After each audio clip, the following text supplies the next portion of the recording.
Quick IS. Compose your dream. Hello दोस्तों, quick IAS में आपका स्वागत है। हमारे चैनल द्वारा लगातार एनसीईआरटी क्लास प्रोवाइड कराई जा रही है।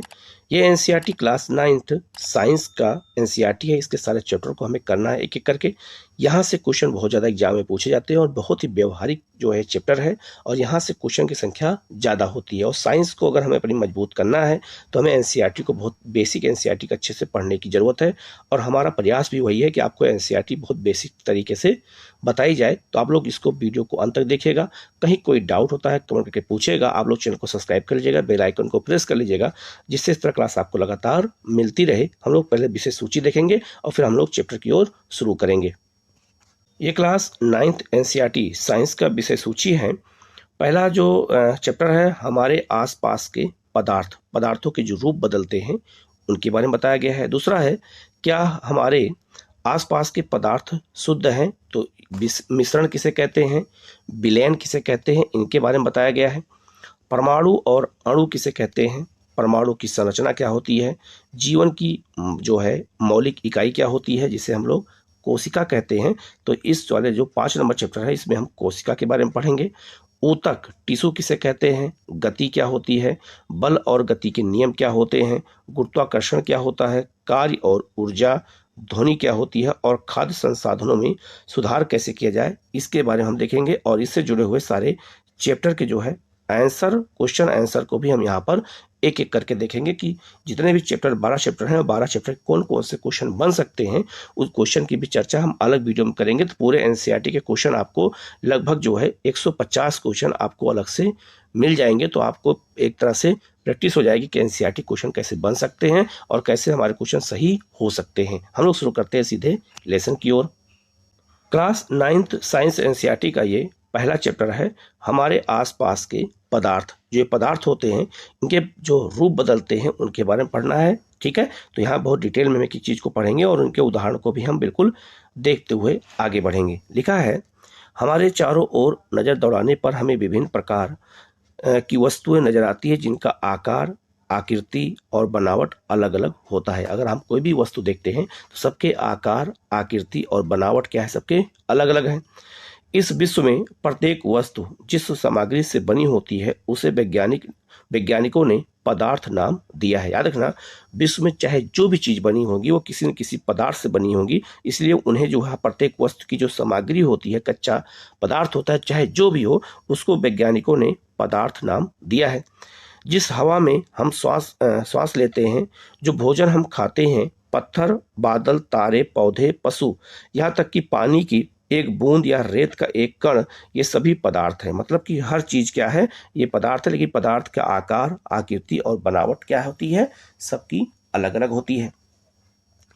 ध्यान देने योग्य बात यह भी है कि ऊपर लिखी सभी वस्तुओं का द्रव्यमान होता है और ये कुछ स्थान आयतन भी घेरती हैं। तो जो पदार्थ होते हैं उन पदार्थ के द्रव्यमान भी होते हैं और उनके अपने आयतन भी होते हैं। तो याद रखना, हर पदार्थ के ये गुण पाए जाते हैं। प्राचीन काल से ही मनुष्य अपने आसपास को समझने का प्रयास करता रहा है। भारत के प्राचीन दार्शनिकों ने पदार्थ को 5 मूल तत्वों में वर्गीकृत किया जिसे पंचतंत्र कहा गया है। ये पंचतंत्र क्या क्या थे, वायु, पृथ्वी, अग्नि, जल और आकाश कहा जाता है। इन्हीं 5 तत्वों से मिलकर के मानव का शरीर बना हुआ है। ठीक है, उनके अनुसार इन्हीं 5 तत्वों से सभी वस्तुएं बनी हैं, चाहे वो सजीव हो या फिर निर्जीव हो। तो प्राचीन काल में यह बताया गया कि चाहे जो भी वस्तु सजीव हो या निर्जीव हो, इन्हीं 5 तत्वों से मिलकर के बना है। उस समय के यूनानी दार्शनिकों ने भी पदार्थ को इसी प्रकार वर्गीकृत किया है। दुनिया के अलग अलग विद्वानों ने अलग अलग तरीके से सब ने जो है पदार्थों को इसी तरह से परिभाषित किया है या उनका प्रकार बताया है।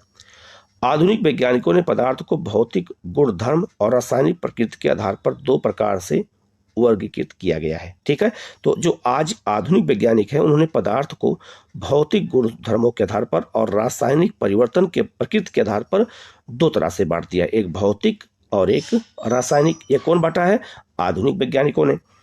इस अध्याय में हम भौतिक गुणों के आधार पर पदार्थ के बारे में ज्ञान अर्जित करेंगे। पदार्थ के रासायनिक पहलुओं को आगे के अध्यायों में हम लोग और अच्छे से पढ़ने का प्रयास करेंगे। ठीक है, यहाँ लिखा है पदार्थ का भौतिक स्वरूप। पदार्थ जो है कणों से मिलकर बना होता है। तो याद रखना, जो कण होता है इसी से मिलकर क्या बनता है, पदार्थ बनता है। और पदार्थ का भौतिक स्वरूप क्या होता है, पहले हम इसको जानेंगे, फिर पदार्थ का रासायनिक प्रकृति क्या होती है इसको जानेंगे। तो पदार्थ के आज आधुनिक संदर्भ में पदार्थ के भौतिक स्वरूप और रासायनिक प्रयोग के आधार पर ही हम इसको पूरी तरह से समझने का प्रयास करेंगे कि पदार्थ होता क्या है।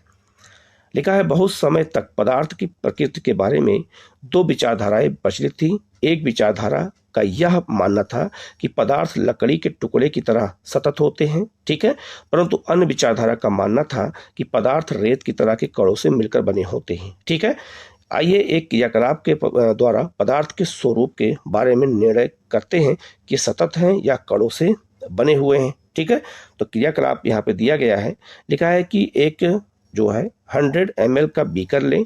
इस बीकर को जल से आधा भरकर जल के स्तर पर निशान लगा लें। दिए गए नमक या शर्करा को कांच के छड़ की मदद से जल में घोल मिला दें। जल के स्तर में आए बदलाव पर ध्यान दें। आपके अनुसार नमक या शर्करा का क्या हुआ, तो उसमें घुल गया, किसमें, जल में। ये कहाँ गायब हो गया, तो उसमें घुल गया। क्या जल के स्तर में कोई बदलाव आया, तो बदलाव नहीं आएगा। उसके आयतन में या घनत्व में बदलाव आ सकता है, क्योंकि नमक शर्करा के मिलाने से उसके जो है जल के स्तर में कोई बदलाव नहीं आएगा, ठीक है। आगे लिखा है, इन प्रश्नों के उत्तर पाने के लिए हमें इस विचार को स्वीकार करना होगा कि सभी पदार्थ कणों से बने होते हैं। उपरोक्त क्रियाकलाप पे चम्मच में रखी गई नमक या शर्करा अब पूरे पानी में घुल गई है, जैसा कि जो है यहाँ पर बताया गया है, ठीक है। यहाँ पे आप देख सकते हैं, ये आप यहाँ पर नमक को जो है इसमें जल में जो है क्या किया गया, जो है घोल दिया गया। तो जल में नमक के कण आप यहाँ पे दिखाई दे रहे हैं। तो लिखा है, जब हम जल में नमक घोलते हैं तो नमक के कण जो है जल के कणों के बीच के रिक्त स्थानों में समावेशित हो जाते हैं, ठीक है। आगे बढ़ते हैं। लिखा है, पदार्थ के कण, ये कण कितने छोटे होते हैं। तो याद रखना, साइंस में जब हम किसी चीज़ को क्रियाकलाप के माध्यम से समझते हैं तभी उसके हम व्यवहारिकता को समझ पाते हैं और क्वेश्चन की प्रकृति को हम समझ जाते हैं। लिखा है, पोटेशियम जो है पर मैग्नेट के 2 या 3 क्रिस्टल को 100 ml पानी में घोल लें। इस घोल में से लगभग जो है 100 ml घोल कर निकाल कर उसे 90 ml जल में मिला दें। फिर इस उपरोक्त जल में से 10 ml निकाल कर उसे भी 90 ml में मिला दें। इसी प्रकार इस घोल को 5 से 8 बार तक जो है मिलाते रहें। घोल को एक दूसरे से क्या करना है, मिलाते रहना है। क्या जल अब भी रंगीन है? बिल्कुल। तो जल का रंग क्या हो जाएगा, वो बदलता चला जाएगा, ठीक है। तो उसी चीज को यहाँ पर बताया गया। तो लिखा है, यह प्रयोग दर्शाता है कि पोटेशियम परमैंगनेट के बहुत छोटे से क्रिस्टलों से पानी की बहुत अधिक मात्रा 1000 जो है लीटर भी रंगीन हो जाती है। किससे?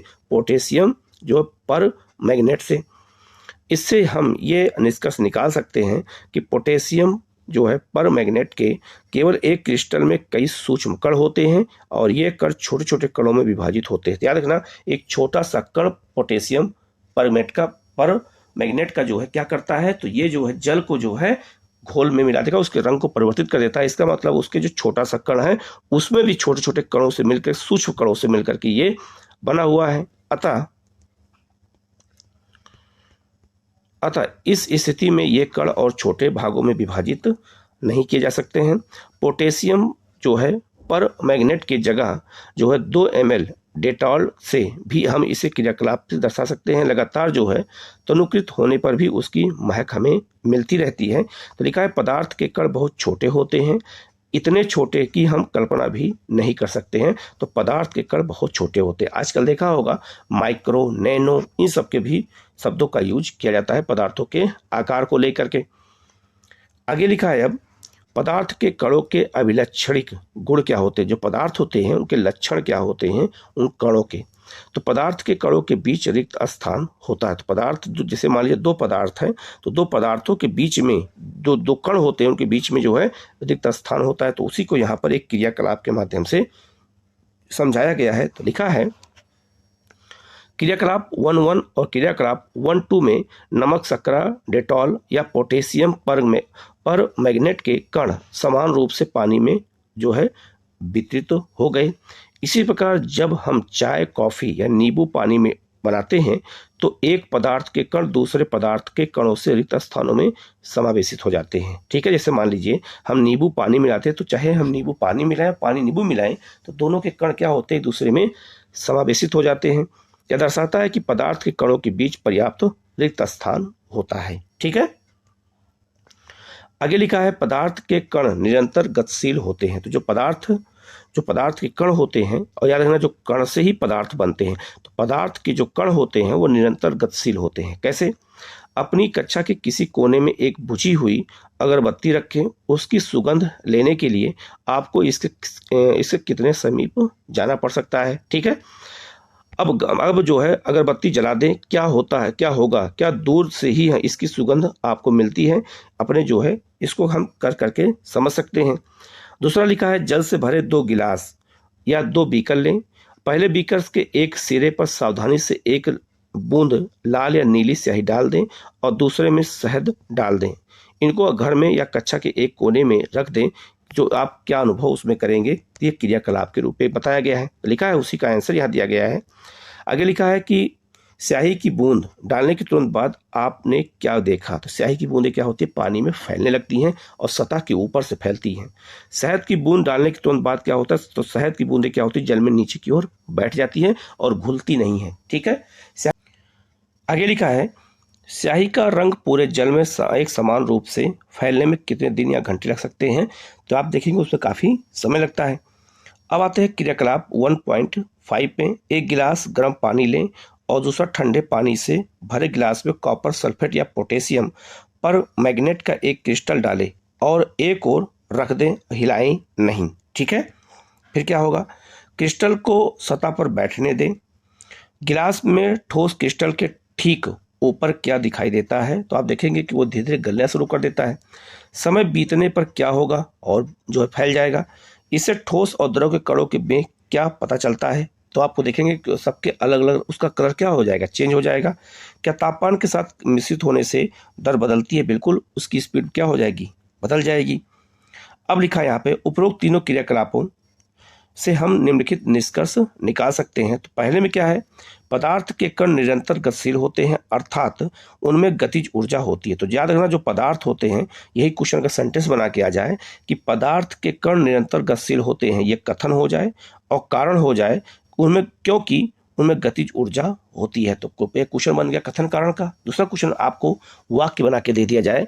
पहला वाक्य रहे, ए नंबर रहे कि पदार्थ के कण निरंतर गतिशील होते हैं, मतलब सही है या गलत है, तो आपको क्या बताना है, ये सही है। ठीक है, और उनमें क्या होती है, तो पदार्थ के कणों में गतिज ऊर्जा होती है, इसलिए वो हमेशा गतिशील होते हैं, क्योंकि यहाँ निरंतर लिखा हुआ है, निरंतर क्या होते हैं, गतिशील होते हैं। ठीक है, तो इसी एक लाइन से हमें बहुत चीज़ें समझ में आ सकती है, इसलिए एनसीईआरटी को बहुत जो है केयरफुली पढ़ने की जरूरत होती है। आगे लिखा है तापमान बढ़ने से कणों की गति तेज हो जाती है। अगर कभी पानी गर्माओगे, जब पानी गर्माते हो तो देखा होगा उनके कण एक दूसरे से भागने लगते हैं। तो जैसे जैसे तापमान बढ़ेगा वैसे उनके कणों की गति क्या हो जाती है, तेज हो जाती है।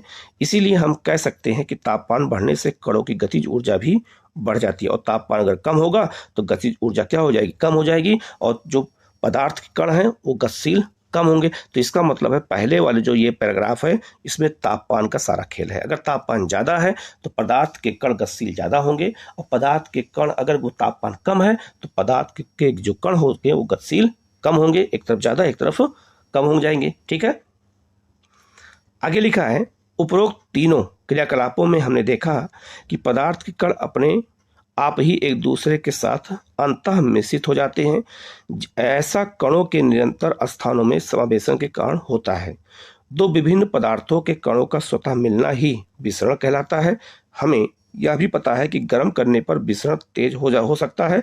ऐसा क्यों होता है, क्योंकि कण क्या होते हैं, दूर भागने लगते हैं। ठीक है, गतियों में गतिज ऊर्जा होती है इसी कारण से। ठीक है, यहाँ लिखा है पदार्थ के कण एक दूसरे को आकर्षित करते हैं। जो पदार्थ के कण होते हैं एक तो गतिशील होते हैं, दूसरा क्या होते हैं, पदार्थ के कण जो होते हैं वो एक दूसरे को आकर्षित भी करते हैं।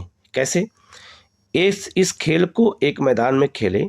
आगे बताए गए ढंग से 4 समूह बनाकर मानव श्रृंखला बनाएं। पहला समूह ईद जो है मिश्रित नर्तकों की तरह एक दूसरे को पीछे से कसकर पकड़ लें।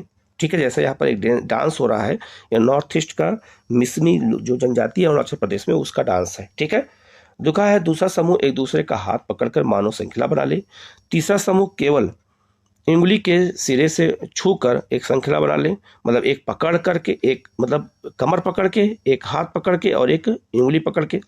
अब चौथा समूह उपरोक्त वर्णित तीनों मानव श्रृंखलाओं को तोड़कर छोटे छोटे समूहों में बंटने का प्रयास कर अलग अलग हो जाए। किस समूह को तोड़ना आसान होगा? तो ये जो चौथा होगा उसको तोड़ना क्या है, आसान हो जाएगा। ठीक है।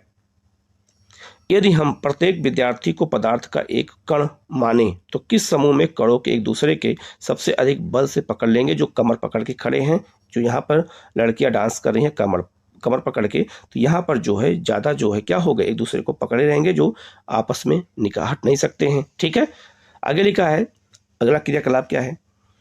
एक लोहे की कील, एक चाक का टुकड़ा और एक रबड़ बैंड ले।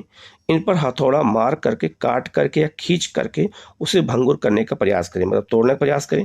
इन तीनों में से किसके कण अधिक बल से एक दूसरे से जुड़े हुए हैं? तो लोहे के। ठीक है। आगे लिखा है, क्रियाकलाप 3 क्या कह रहा है? एक थाली में जल लेकर उसे उंगली से काटने का प्रयास करें। क्या जल की सतह कटती है? नहीं कटेगी। जल की सतह न कटने का क्या कारण है? क्योंकि जल द्रव अवस्था में और उसके कण क्या है, एक दूसरे से आकर्षित है, चिपके हुए हैं। तो लिखा है तीनों। अब यहाँ क्रियाकलाप के बाद कितना अच्छा जो है एग्जाम्पल के साथ सेट करता है एनसीईआरटी। तो लिखा है उपरोक्त तीनों क्रियाकलाप सुझाते हैं कि पदार्थ के कणों के बीच एक बल कार्य करता है। तो पहले गतिशील था, अब क्या कर रहा है? बल कार्य करता है। यह बल कणों को एक साथ रखता है, आपस में जोड़ के रखता है। इस आकर्षण बल का सामर्थ्य प्रत्येक पदार्थ में अलग अलग होता है। ठीक है। अब आपको समझ में आ गया होगा कि इस क्रियाकलाप से हमें समझ सकते हैं कि पदार्थ जो होते हैं उनके कणों में आकर्षण भी होता है और गतिशीलता भी होती है। ठीक है। अब लिखा है पदार्थ की अवस्थाएं। तो याद रखना, एक पदार्थ है मान लो जल, तो जल 3 अवस्थाओं में बदल सकता है, ठोस, द्रव और गैस। तो बहुत सारे पदार्थ होते हैं, उनकी अलग अलग अवस्थाएं होती हैं, इन्हीं के बारे में हमें पढ़ना है। तो लिखा है आपने आसपास के पदार्थों को ध्यान से देखें, ये कितने प्रकार के हैं? हम पाते हैं कि पदार्थ अपने 3 रूप में होते हैं, ठोस, द्रव और गैस। आज एक चौथा भी है, प्लाज्मा भी कहते हैं। ठीक है। पदार्थ की ये अवस्थाएं उनके कणों की विभिन्न विशेषताओं के कारण होती हैं। ठीक है। तो उनके जो कण की विशेषताएं होती है उन्हीं कारण ऐसा होता है। तो जल एक ऐसा है जो ठोस, द्रव और गैस तीनों में बदल सकता है।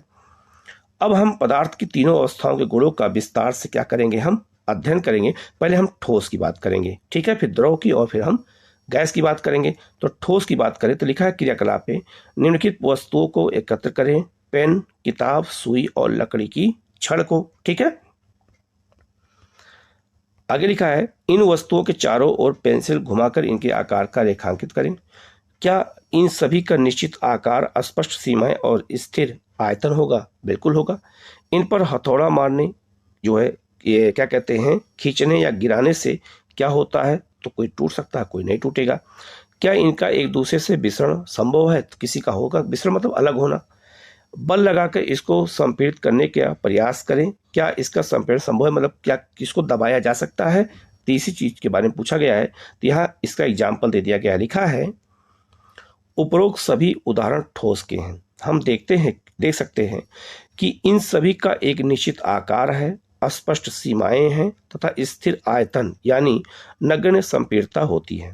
बाह्य बल लगाने पर भी ठोस अपने आकार को बनाए रखते हैं। याद रखना, हम लोहा कितना भी पीटे लेकिन उसका ठोस आकार क्या होगा, बना रहेगा। वो हम उसके आकृति को बदल सकते हैं। हम एक जो है लोहे को, मोटे लोहे को पतले में बदल सकते हैं लेकिन उसके घनत्व को नहीं बदल सकते, घनत्व वही रहेगा। ठीक है।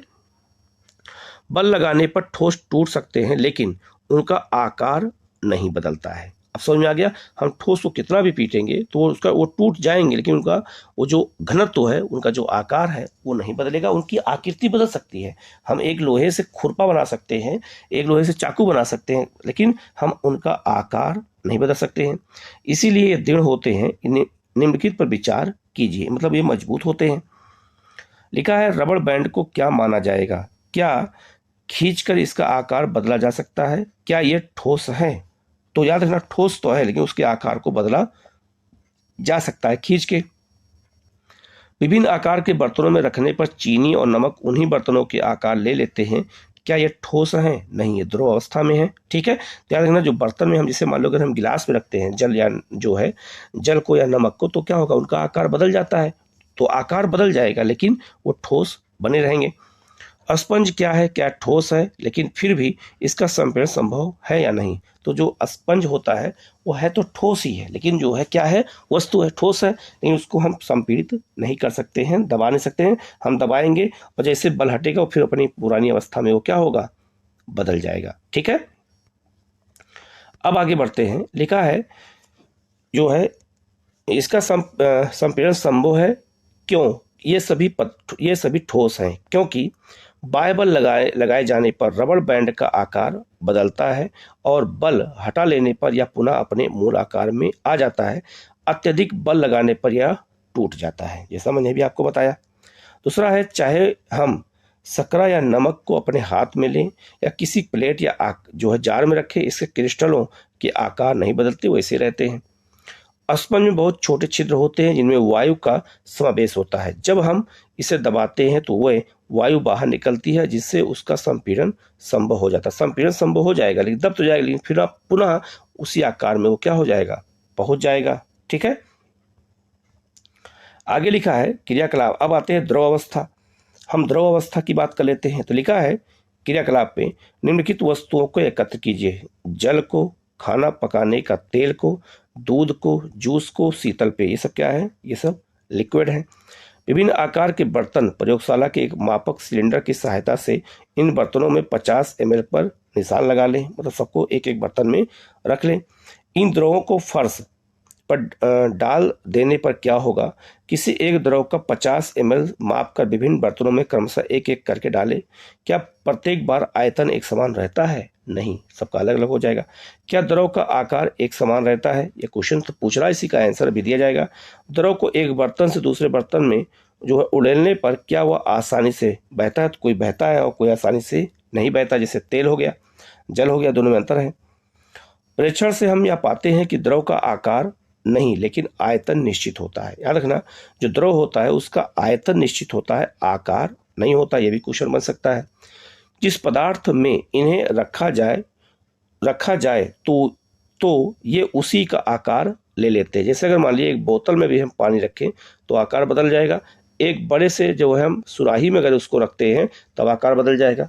द्रवों में बहाव होता है और इसका आकार बदलता रहता है, इसीलिए ये दृढ़ नहीं बल्कि तरल होते हैं। याद रखना, जो द्रव जो होता है उसका आकार नहीं बदलता है, उसके मतलब आयतन नहीं बदलता है, आकार बदल जाता है। तो आयतन इनका निश्चित रहता है। ठीक है, आगे लिखा है क्रियाकलाप 1.4 और 1.5 के संदर्भ में हमने देखा है कि ठोस और द्रव का मिश्रण द्रवों में संभव होता है। वातावरण में गैसें विसरित होकर जल में घुल जाती हैं और ये गैसें विशेषतः ऑक्सीजन और कार्बन डाइऑक्साइड जलीय जंतुओं और पौधों के लिए अनिवार्य होता है। तो अगर आपसे एग्जाम में पूछा जाए कि जो जल होता है, जल में ऑक्सीजन और कार्बन डाइऑक्साइड कैसे मिलता है, तो याद रखना विसरित होकर के मिलते हैं, ये बात याद रखना। ठीक है, तो मछली जिंदा कैसे रहती है? क्योंकि पानी में ऑक्सीजन खुला रहता है। ठीक है, आगे लिखा है सभी जीवधारी अपने जो है जीवन निर्वाह के लिए श्वास लेते हैं। जलीय जंतु जल में घुली ऑक्सीजन के कारण श्वास लेते हैं, अभी मैंने समझाया। इस तरह से हम इस निष्कर्ष पर पहुंचते हैं कि द्रव में ठोस, द्रव और गैस तीनों का विसरण संभव है। ठोसों की अपेक्षा द्रव में विसरण की दर अधिक होती है। ऐसा इसलिए क्योंकि द्रव अवस्था में पदार्थ के कण स्वतंत्र रूप से गति करते हैं और ठोस की अपेक्षा द्रव के कणों में रिक्त स्थान भी अधिक होता है। ठीक है, तो ये क्वेश्चन आप याद रखना ये क्वेश्चन बहुत ही महत्वपूर्ण है कि ठोस की अपेक्षा द्रव के कणों में रिक्त स्थान क्या होता है, ज्यादा होता है। ठोसों में रिक्त स्थान कम होता है, इसलिए उनके घनत्व क्या होते हैं, ज्यादा होते हैं। ठीक है, आगे लिखा है गैसीय अवस्था। अब हम गैसीय अवस्था की बात कर लें तो लिखा है आपने जो है कभी या उस गुब्बारे वाले पर ध्यान दिया है जो गैस के एक ही सिलेंडर से बहुत सारे गुब्बारों में हवा भरता है। ठीक है, तो याद रखना जो गैस सिलेंडर से गुब्बारे भरते हैं, देखा होगा उनमें जो है गैस तो भरी होती है, उससे कई गुब्बारे भरे जा सकते हैं। इससे पता चलता है कि एक सिलेंडर से वह कितने गुब्बारे भर सकता है।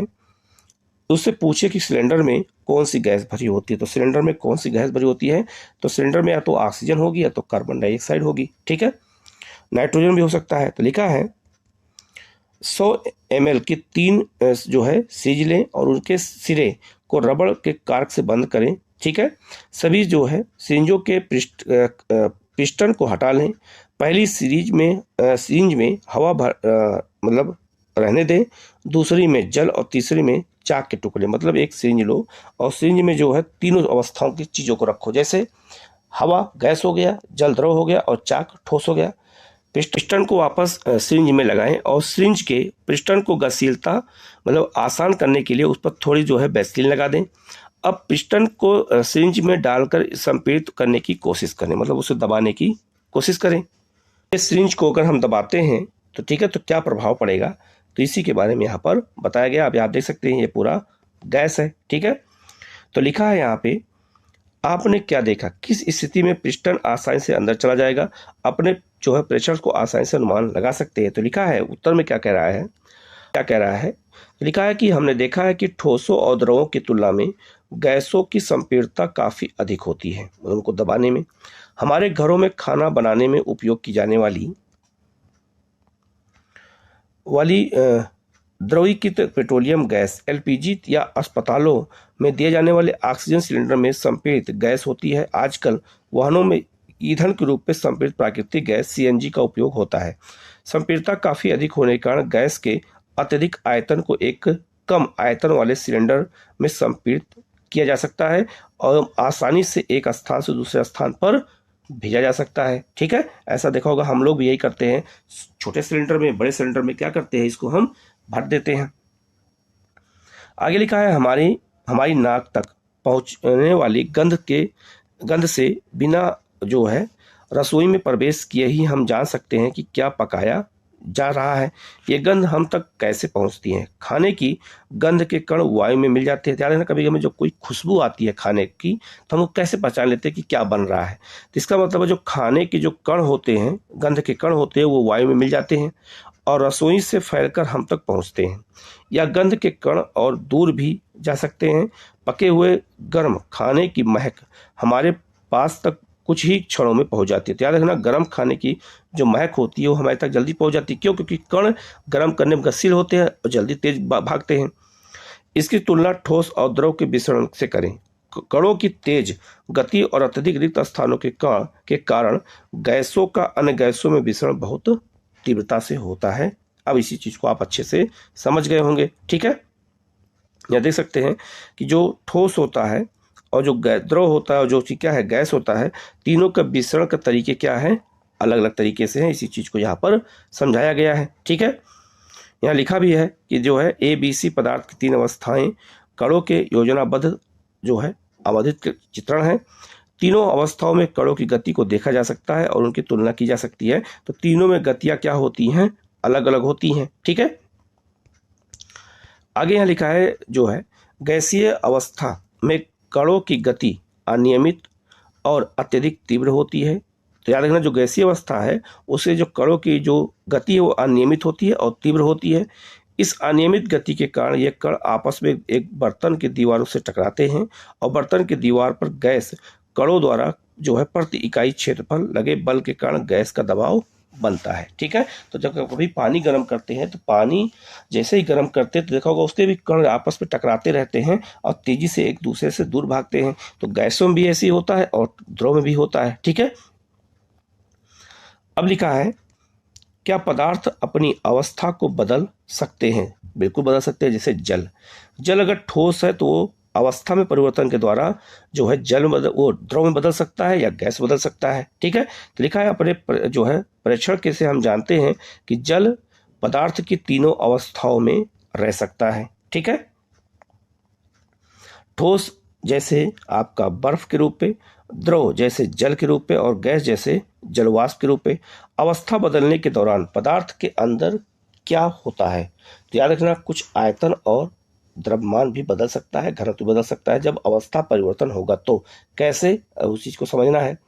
अवस्था के परिवर्तन से पदार्थ के कणों पर क्या प्रभाव पड़ता है? क्या हमें इन प्रश्नों का उत्तर नहीं खोजना चाहिए। बिल्कुल याद रखना, जब जल जो है ठोस से द्रव में बदलता है या द्रव से जो है गैस बदलता है तो उसके अवस्था में परिवर्तन तो जरूर होगा।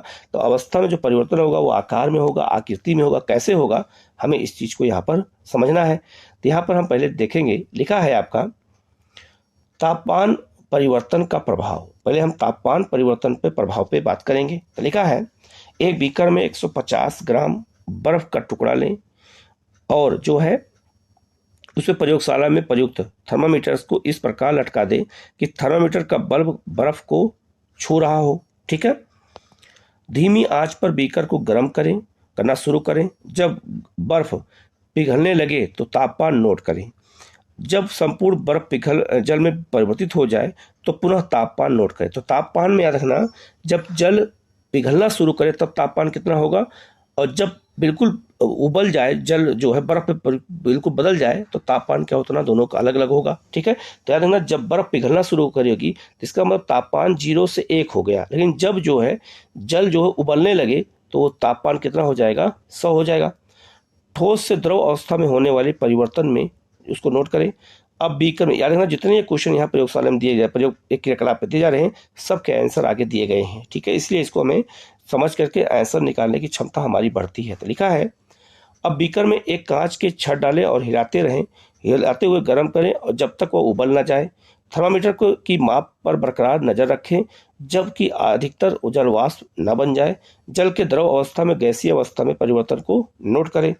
अब इसी चीज को यहाँ पर आंसर में दिया गया है। तो लिखा है ठोस के तापमान को बढ़ाने पर उसके कणों की गतिज ऊर्जा बढ़ जाती है। अगर हम ठोस को गर्म करते हैं तो उसके कणों की गतिज ऊर्जा क्या होगी, बढ़ जाएगी, और गतिज ऊर्जा में वृद्धि होने के कारण जो है कण अधिक तेजी से कंपन करने लगते हैं और ऊष्मा के द्वारा प्रदत्त की गई ऊर्जा कणों के बीच के आकर्षण बल को जो है पार कर लेती है। इस कारण कण अपने नियत स्थान को छोड़कर अधिक स्वतंत्र होकर गति करने लगते हैं। यह अवस्था मतलब एक अवस्था ऐसी आती है जब ठोस पिघल द्रव में परिवर्तित हो जाता है। ठीक है। तो याद रखना, एक ऐसी अवस्था आएगी, तापमान जब कम हो जाएगा तो यही जो है जो अधिक हो जाएगा तो यह ठोस क्या होगा, द्रव में क्या हो जाएगा, बदल जाएगा। ठीक है। आगे लिखा है जिस न्यूनतम तापमान पर ठोस पिघल कर द्रव अवस्था बदलता है उसे हम क्या कहते हैं, उसका गलनांक कहते हैं। याद रखना, जो बर्फ जो है ये पिघल करके द्रव अवस्था में बदल रही है इसी को हम गलनांक कहते हैं। ठीक है। तो लिखा है किसी ठोस का गलनांक उसके कणों के बीच के आकर्षण बल के सामर्थ्य को दर्शाता है। बर्फ का गलनांक कितना होगा, तो याद रखना ये केल्विन पे अगर देखा जाए, केल्विन पे तो 273 जो है 15 केल्विन है, और गलने की प्रक्रिया यानी ठोस से द्रव अवस्था में परिवर्तन को संगलन कहते हैं। ठीक है। भी कहते हैं किसी ठोस के गलने की प्रक्रिया में तापमान समान रहता है, ऐसे में ऊष्मीय ऊर्जा कहाँ जाती है। ठीक है। तो उसमें जो ऊष्मीय ऊर्जा होती है वो कहाँ जाएगी, तो लिखा है गलने के प्रयोग की प्रक्रिया के दौरान आपने ध्यान दिया होगा कि गलनांक जो है पर पहुंचने के बाद जब तक संपूर्ण बर्फ पिघल नहीं जाता है तापमान नहीं बदलता है, तापमान वही रहेगा जब तक वो पूरा पिघल ना जाए। बीकर को ऊष्मा प्रदान करने के बावजूद भी ऐसा ही होता है कि कणों के पारस्परिक आकर्षण बल को वशीभूत करके पदार्थ की अवस्था को बदलने में इस ऊष्मा का उपयोग होता है। ठीक है।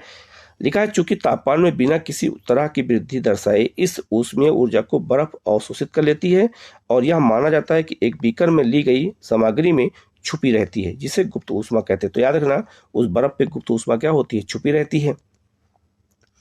यहाँ गुप्त का अभिप्राय छुपी हुई से है। वायुमंडलीय दाब पर 1 kg ठोस को उसके गलनांक पर द्रव में बदलने के लिए जितनी ऊष्मीय ऊर्जा की आवश्यकता होती है अर्थात उसे संगलन की जो है प्रसुप्त ऊष्मा कहते हैं, उसमें जो ऊष्मा छुपी रहती है। अर्थात 0 सेंटीग्रेड को याद रखना, केल्विन में हम क्या कहते हैं, 273 जो है केल्विन कहते हैं। पर जल के कणों की ऊष्मा मतलब ऊर्जा उसी तापमान के पर बर्फ के कणों में से अधिक होती है। याद रखना 0 सेंटीग्रेड पे क्या होता है, बर्फ के रूप पे क्या हो जाती है, वो जल के कण बदल जाते हैं। मतलब ये हुआ कि जो बर्फ के कण है वो जो है ऊर्जा से अधिक होता है। मतलब ये हुआ कि जब याद रखना 0 सेंटीग्रेड पे क्या होगा, द्रव से वो किससे बदल जाएगा, बर्फ में। आगे लिखा है जब हम जल को ऊष्मीय ऊर्जा देते हैं, मतलब जल को जब हम गर्म करते हैं तो कण अधिक तेजी से गति करते हैं और एक निश्चित तापमान पर पहुंचकर कणों में इतनी ऊर्जा आ जाती है कि वो परस्पर आकर्षण बल को तोड़कर स्वतंत्र हो जाते हैं। ध्यान रखना, जब जल को हम तेजी से गर्म करते हैं, कण क्या होते हैं, तेजी से गतिशील हो जाते हैं। इस तापमान पर द्रव गैस में बदलना शुरू हो जाता है। ध्यान रखना, जब तापमान ज्यादा हो जाएगा और उसके कण भागने लगेंगे तो द्रव ही, वही जो जल है, वो किस में बदलना शुरू हो जाएगा, गैस में। वायुमंडलीय दाब पर ही वह तापमान जिस पर द्रव उबलने लगता है उसे हम उसका क्वथनांक कहते हैं। तो याद रखना, जल का उबलने को हम क्वथनांक कहते हैं और द्रव का, वो ठोस का मतलब जैसे बर्फ है उसका पिघलना पानी में, द्रव में, उसे हम गलनांक कहते हैं। क्वथनांक जो है समाविष्ट गुण है। इस द्रव के सभी कणों को इतनी ऊर्जा मिल जाती है कि वो वाष्प में बदल जाते हैं। तो जैसे ही क्वथनांक होगा, जैसे ही वो पानी उबलने लगेगा, वैसे ही जो द्रव अवस्था में है पानी, अब वो किससे बदल जाएगा, अब वो गैस अवस्था में बदल जाएगा। जल के लिए यह तापमान कितना होना चाहिए, 373 जो है केल्विन में, और 100 जो है सेंटीग्रेड पर। ध्यान रखना, ये जाके जल क्या हो जाएगा, उबलने लगेगा। ठीक है, तो लिखा है, क्या आप वाष्पीकरण की गुप्त ऊष्मा को परिभाषित कर सकते हैं। इसे उसी तरह परिभाषित कीजिए जैसे हमने संघनन की प्रसुप्त ऊष्मा को परिभाषित किया था। तो 373 पे क्या होगा, जो है जल उबलने लगेगा, इसे हम 100 सेंटीग्रेड भी कहते हैं। तापमान पर भाप अर्थात वाष्प के कणों में उसी तापमान पर पानी के कणों की अपेक्षा अधिक ऊर्जा होती है। ऐसा इसलिए क्योंकि भाप के कणों के वाष्पीकरण की गुप्त ऊष्मा के रूप में अतिरिक्त ऊष्मा अवशोषित कर ली जाती है। ध्यान रखना, जैसे यह ठोस अवस्था, ऊष्मा और शीतलता के कारण द्रव अवस्था, और ऊष्मा शीतलता के कारण ही गैसीय अवस्था। ध्यान रखना, बहुत ही सिंपल दोनों तरीके से बताया गया है। अगर ठोस है, ज़्यादा शीतलन हो जाए, अगर वो ज़्यादा, इसको हम गर्म करेंगे, ठोस को ऊष्मा देंगे तो द्रव अवस्था बदल जाएगा, और द्रव अवस्था को ज़्यादा हम गर्म करेंगे तो वो गैस बदल जाएगा। गैस को ज़्यादा हम शीतलन करेंगे तो वो द्रव में बदल जाएगा, और द्रव को और शीतलन में करेंगे, ठंडा करेंगे तो वो ठोस बदल जाएगा। तो जल की तीनों अवस्थाओं को एक साथ इसमें बता दिया गया है। आगे लिखा है, अतः हम यह कह सकते हैं कि तापमान बदलकर हम पदार्थ को एक अवस्था से दूसरी अवस्था में बदल सकते हैं। तो सबसे महत्वपूर्ण क्या हो गया आपका, तापमान। तापमान के द्वारा हम किसी भी पदार्थ की अवस्था को बदल सकते हैं, जैसा कि जल के मामले में यहाँ पर बताया गया है। आगे लिखा है कि हमने सीखा कि गर्म करने पर पदार्थ की अवस्था बदल जाती है। गर्म होने पर यह ठोस से द्रव और द्रव से गैस बन जाते हैं, लेकिन कुछ ऐसे पदार्थ हैं जो द्रव अवस्था में परिवर्तित हुए बिना ठोस अवस्था से सीधे गैस में और वाष्प ठोस में बदल जाते हैं। मतलब आपस में ठोस बदल जाते हैं। मतलब यह हुआ, कुछ ऐसे पदार्थ हैं कि जो सीधे ठोस से गैस में बदल जाते हैं, उनको द्रव बदलने की आवश्यकता नहीं है। जैसे आपका कपूर, तो इसके उदाहरण कई बार एग्जाम में आ चुके हैं, इसे हम उद्पाटन कहते हैं। तो लिखा है, थोड़ा सा कपूर ले और उसे चूर करके चीनी की प्याली में डाल दें। मतलब यहाँ पे आप देख सकते हैं, इसी क्रियाकलाप आपको दिया गया है, इसे आप समझ सकते हैं। जिसे आप देख सकते हैं, ये आपका कपूर होता है। तो कपूर को याद रखना, कपूर सीधे ठोस से गैस में बदल जाएगा, द्रव में बदलने की इसकी जरूरत नहीं होती है। तो याद रखना, जो पदार्थ ठोस से सीधे गैस में बदल जाते हैं उन्हीं को उद्पाटन कहते हैं। अब यहाँ देख सकते हैं, कपूर का उद्पाटन होता है, ये आप देख सकते हैं। ठीक है, तो याद रखना, उद्पाटन का मतलब ही होता है कि ठोस से गैस बदलना, और पुनः जब गैस से बदले जाएगा तो गैस से फिर पुनः ठोस बदलना, इसी को हम उद्पाटन कहते हैं। इसका सबसे अच्छा एग्जाम्पल कौन है, कपूर। या आप क्वेश्चन कई बार एग्जाम में इसको देख चुके होंगे। आगे लिखा है द्रव अवस्था में परिवर्तित हुए बिना, साफ साफ लिखा है कि द्रव अवस्था में परिवर्तित हुए बिना ठोस अवस्था से सीधे गैस बदलने की प्रक्रिया को उद्पाटन कहते हैं, और गैस से सीधे ठोस बनने की प्रक्रिया को जो क्या कहते हैं, निक्षेपण कहते हैं। ठीक है, याद रखना, बहुत सिंपल परिभाषा है कि सीधे ठोस अवस्था से गैस बदलने को उद्पाटन और गैस से सीधे ठोस बदलने की प्रक्रिया को हम निक्षेपण कहते हैं। ये बात याद रखना, ये क्वेश्चन कई बार एग्जाम में पूछा जा सकता है। ठीक है, अब आते हैं दाब परिवर्तन का प्रभाव। दाब मतलब प्रेशर जब पड़ता है तब क्या परिवर्तन होता है। तो लिखा है, हम जानते हैं कि घटक कणों के बीच की दूरी में अंतर होने के कारण पदार्थों की विभिन्न अवस्थाओं में अंतर होता है। किसी सिलेंडर में भरी गैस पर दाब लगाने और उसे संपीड़ित करने पर क्या होगा। क्या आपके मतलब क्या इसके कणों के बीच की दूरी कम हो जाएगी। मतलब एक क्वेश्चन पूछा गया, इसी का आंसर आगे दिया गया है। क्या आपको लगता है कि दाब बढ़ाने या घटाने से पदार्थ की अवस्था में परिवर्तन हो सकता है? बिल्कुल हो सकता है। तो याद रखना, कभी कभी जैसे तापमान के कारण अवस्था में परिवर्तन होता है, वैसे दाब बढ़ाने और घटाने से भी पदार्थों की अवस्था में परिवर्तन होता है। अब इसी चीज को यहाँ पर आगे आगे करके बताया गया है। ठीक है, लिखा दाब के बढ़ने और तापमान घटने से गैस द्रव में बदल जाती है। याद रखना, अगर दाब का बढ़ा दिया जाए और तापमान को घटा दिया जाए तो गैस जो है द्रव अवस्था में बदल जाती है। क्या आपने ठोस CO2 के बारे में सुना है?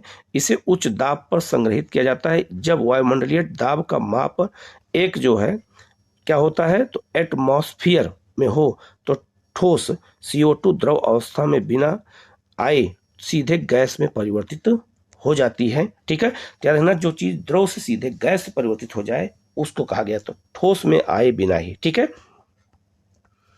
आगे लिखा है हो जाती है। यही कारण है कि ठोस कार्बन डाइऑक्साइड को सूक्ष्म बर्फ कहते हैं, ड्राई आइस कहते हैं। ये भी क्वेश्चन आपने पढ़ा होगा। ठीक है, इस कारण से हम कह सकते हैं कि पदार्थ की अवस्थाएं यानी ठोस, द्रव और गैस दाब और ताप के द्वारा ही तय होती है। यही क्वेश्चन आपको याद रखना है कि किसी भी चीज के, किसी भी पदार्थ की जो अवस्था में परिवर्तन होता है, चाहे वो ठोस, द्रव और गैस हो, यही दो चीज जिम्मेदार होता है, दाब और तापमान।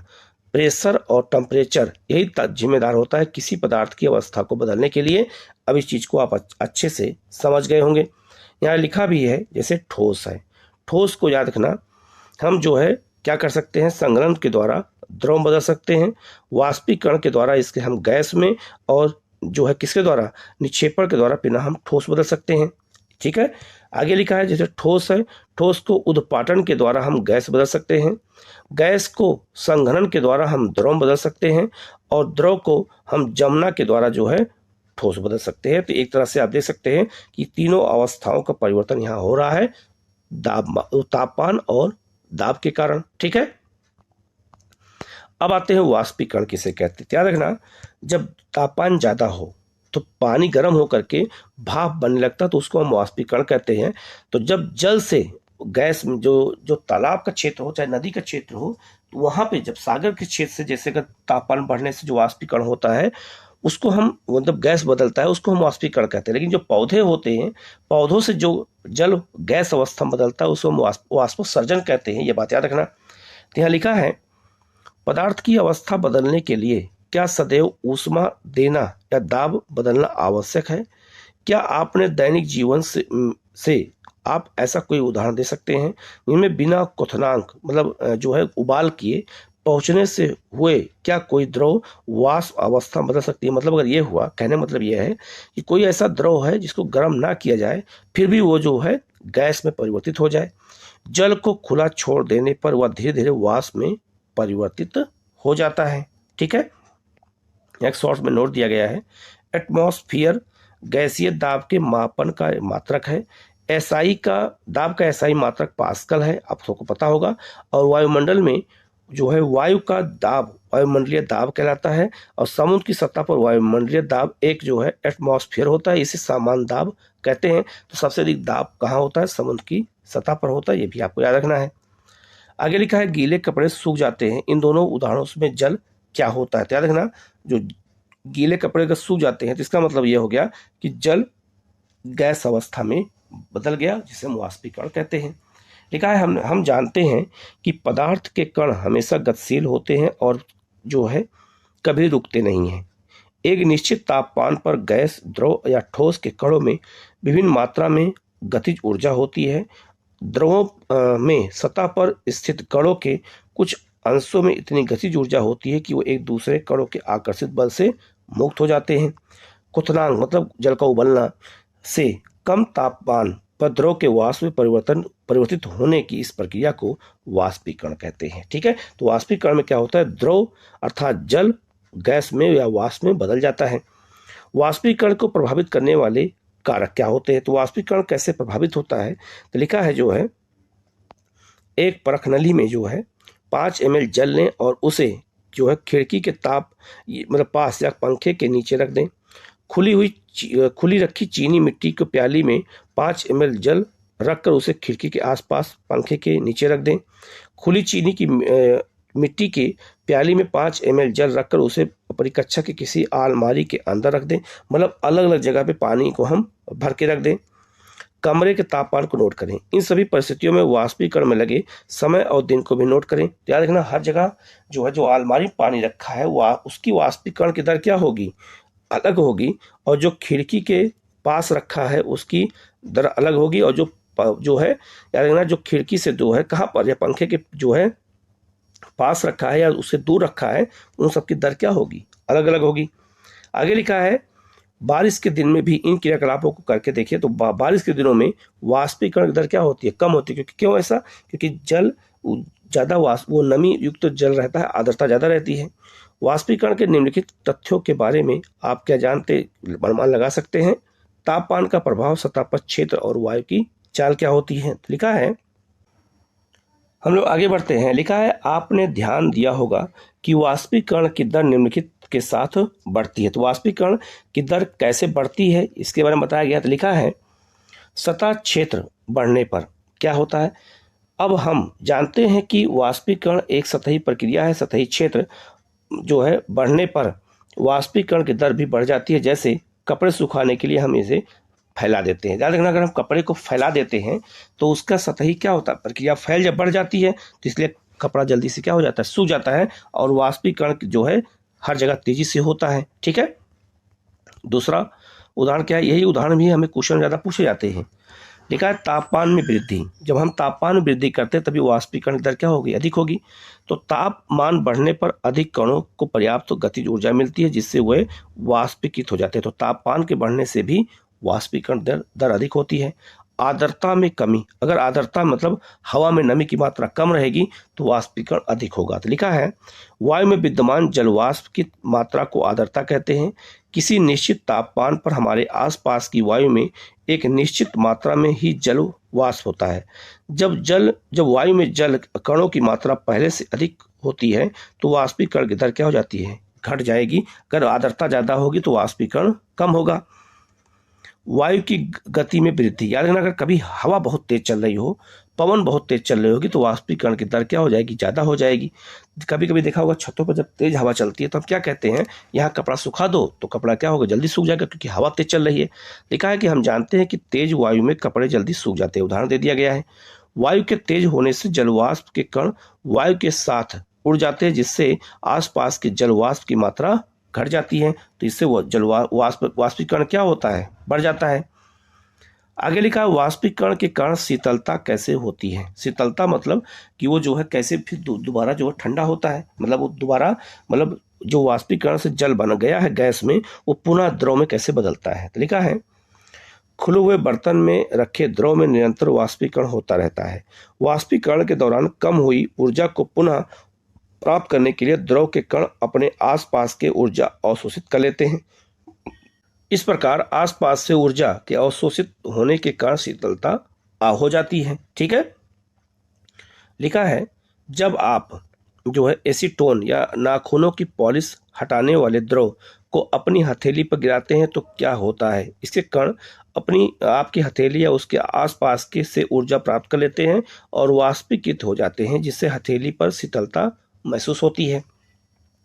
तेज धूप वाले जो है गर्म दिन के बाद लोग अपनी छत या खुले स्थान पर जल छिड़कते हैं। क्यों छिड़कते हैं, कि तेजी से वाष्पीकृत होगा तो वहाँ ठंडा हो जाएगा। ठीक है। क्योंकि जल के वाष्पीकरण की गुप्त ऊष्मा जो है गर्म सतह को शीतल बना देती है। क्या आप वाष्पीकरण के कारण शीतल होने के और उदाहरण बता सकते हैं। तो बहुत सारे उदाहरण हैं। हम लोग आगे बढ़ते हैं। लिखा है गर्मियों में हमें सूती कपड़े क्यों पहनने चाहिए। तो लिखा है शारीरिक प्रक्रिया के कारण गर्मियों में हमें ज़्यादा पसीना आता है। जब हम ज़्यादा काम करते हैं तो हमें ज़्यादा पसीना आता है जिससे हमें शीतलता मिलती है। जैसे कि हम जानते हैं कि वाष्पीकरण के दौरान द्रव की सतह के कण हमारे शरीर या आसपास से ऊर्जा प्राप्त करके वाष्प में बदल जाते हैं। ध्यान रखना, कभी हम गर्मी में अगर हम जब ज़्यादा आते हैं, पसीना होता है और जब आके पंखे के नीचे बैठते हैं तो हवा चलती है तो उससे पसीना जल्दी सूख जाता है और हमें ठंडक महसूस होती है। तो वाष्पीकरण की प्रस्तुत ऊष्मा के बराबर ऊष्मीय ऊर्जा हमारे शरीर में से अवशोषित हो जाती है, जिससे शरीर शीतल हो जाता है, देखा ठंडा हो जाता है। ठीक है, चूंकि सूती कपड़ों में जल का अवशोषण अधिक होता है, इसीलिए हमारा पसीना इसमें अवशोषित होकर के वायु में आसानी से वाष्पीकृत हो जाता है और हमें ठंडक महसूस होती है। बर्फीले जल से भरे गिलास की बाहरी सतह पर जल की बूंदें क्यों नजर आती हैं? आप इस मैप पे देखिएगा, गिलास रखा है तो गिलास के देखिए बाहर जल की बूंदें आपको नजर आ रही नहीं आ रही है, ऐसा क्यों होता है? आप इसको देखा भी होगा। तो बर्फीले जल, अगर कभी आप बर्फ डाल दीजिए पानी में और देखेंगे तो उसके बाहर जो है आपको ऐसे जल की बूंदें दिखाई देंगी, जैसा आप इस मैप पे यहाँ देख रहे हैं। किसी बर्तन में हम बर्फीला जल रखते हैं, जल्दी ही बर्फ की बाहरी सतह पर हमें जल की बूंदें नजर आने लगती हैं। वायु में उपस्थित जलवाष्प की ऊर्जा ठंडे पानी के संपर्क में आकर कम हो जाती हैं और यह द्रव अवस्था में बदल जाती है और हमें जल की बूंदों के रूप में नजर आती है। ठीक है, तो ये सब व्यवहारिक क्वेश्चन हैं, यही क्वेश्चन हमें एग्जाम में पूछे जाते हैं। अब यहाँ लिखा है कि हमने क्या सीखा, इस पूरे जो चैप्टर है मैंने इसमें क्या क्या सीखा। तो लिखा है, पहला पॉइंट है, यही सब की पॉइंट हमें अगर याद रहेगा तभी हमारे लिए काम हो जाता है। तो लिखा है द्रव सूक्ष्म कणों से मिलकर के बना होता है। ठीक है, हमारे आसपास के द्रव 3 अवस्थाओं में विद्यमान होते हैं, ठोस, द्रव और गैस में हम पढ़ चुके हैं। ठोस के कणों में आकर्षण बल सबसे अधिक होता है, गैस के कणों में सबसे कम होता है और द्रव के कणों में इन दोनों के मध्यवर्ती होता है। याद रखना, ठोस के कणों में सबसे अधिक किसमें आकर्षण बल होता है? ठोस में, फिर इसके बाद द्रव में और सबसे कम गैस में होता है। ठोस के कणों में जो है, ठोसों को निहित करने वाले कणों के बीच का रिक्त स्थान गतिज ऊर्जा न्यूनतम और गैसों के लिए अधिकतम, किंतु द्रवों के लिए मध्यवर्ती होती है। याद रखना, इसमें भी क्या होता है, याद रखना, जो आपका ठोसों में जो होती है क्या कहते हैं, रिक्त स्थान, ठीक है, वो सबसे कम होता है और गैसों में सबसे अधिक होता है और द्रव में मध्यम होता है। ठोसों के लिए इनके कणों की अवस्था अत्यधिक क्रमिक होती है, द्रवों में कणों की परतें एक दूसरे से जो फिसल या संकृत हो जाती हैं और गैसों में कोई क्रम नहीं होता और इनके कण अनियमित रूप से विचरण करते हैं। पदार्थ की अवस्थाएं अंतः परिवर्तित होती हैं, पदार्थ की अवस्थाओं में परिवर्तन ताप और दाब में परिवर्तन से आ सकता है। ठीक है, ध्यान रखना, जो पदार्थ की अवस्था में परिवर्तन होता है, मैंने बताया केवल 2 चीजों से होता है, तापमान और दाब से होता है। उद्पाटन क्या होता है? मैंने बताया था कि जब ठोस से सीधे गैस बदल जाए। उद्पाटन प्रक्रम में ठोस पदार्थ द्रव में परिवर्तित हुए बिना सीधे गैस में अवस्था बदल जाते हैं। ये क्वेश्चन आपने कई बार देखा भी होगा। आगे लिखा है, निक्षेपण प्रक्रम में गैसीय पदार्थ सीधे ठोस अवस्था में बदल जाते हैं। उद्पाटन का ठीक उल्टा। क्वथनांक मतलब जल का उबलना। क्वथनांक की समष्टि परिघटना, जिसमें समष्टि के कण द्रव अवस्था में से वाष्प में परिवर्तित हो जाते हैं। वाष्पीकरण एक सतह की परिघटना है। सतह के कण पर्याप्त ऊर्जा ग्रहण कर उनके बीच के परस्पर आकर्षण बलों को पार कर लेते हैं और द्रव को वाष्प अवस्था में परिवर्तित कर देते हैं। जैसा मैंने आपको बताया था, एग्जाम्पल देखा था, कपड़े को अगर फैला देते हैं जल्दी सूखता है, अगर कपड़े को हम ज़्यादा ना फैलाएं तो नहीं सूखेगा, उसका क्षेत्र सतह परिवर्तित नहीं होगी। आगे लिखा है, वाष्पीकरण की गति निम्नलिखित कारकों पर निर्भर करती है। सतही क्षेत्रफल पर, जिसका वायुमंडल के प्रति परित्याग होता है। तापमान, आर्द्रता और वायु की गति पर ही वाष्पीकरण निर्भर होता है। वाष्पीकरण से ठंडक उत्पन्न होती है, तभी हमें देखा होगा पसीने के बाद हवा चलती है तो हमें ठंडक महसूस होता है। वाष्पीकरण की गुप्त ऊष्मा ताप की वह मात्रा है जो 1 kg द्रव को वायुमंडलीय दाब और द्रव के क्वथनांक पर गैसीय अवस्था में परिवर्तन करने हेतु प्रयोग करती है। अगला है जो है आपका संगलन की गुप्त ऊष्मा ऊर्जा की वह मात्रा है जो 1 kg ठोस को वायुमंडलीय दाब पर ठोस को उसके संगलन बिंदु पर लाने के लिए जो है प्रयोग की जाती है। ठीक है, तो ये चीज़ें हो गया। इसके बाद आप यहाँ देख सकते हैं कुछ के मात्रक दिए गए हैं, आप इसको याद कर लेना। जैसे तापमान एक राशि है, इसका मात्रक केल्विन होता है और इसे हम के से प्रदर्शित करते हैं। लंबाई का मीटर, सहती का किलोग्राम, भार का न्यूटन, आयतन का घन मीटर, घनत्व का जो है क्या किलोग्राम प्रति घन मीटर और दाब का पास्कल। तो कुछ राशियाँ उनके मात्रक होते हैं, उनके कुछ प्रतीक चिन्ह दिए गए हैं। ठीक है, चैप्टर पूरा समाप्त हो गया है। इसके क्वेश्चन जो है हम लोग अलग से करेंगे। यहाँ पे केवल लिखने वाले क्वेश्चन दिए गए हैं, ऑब्जेक्टिव क्वेश्चन इसमें नहीं है, तो ऑब्जेक्टिव क्वेश्चन हम लोग अलग से चैप्टर वाइज अलग जो है वीडियो बना के मैं चैप्टर के समाप्त होने पे करा दूंगा। तो आप लोग वीडियो को अंत तक देखिएगा। कहीं कोई डाउट होता है कमेंट करके पूछिएगा, उसका जवाब आपको दिया जाएगा। Okay, thank you.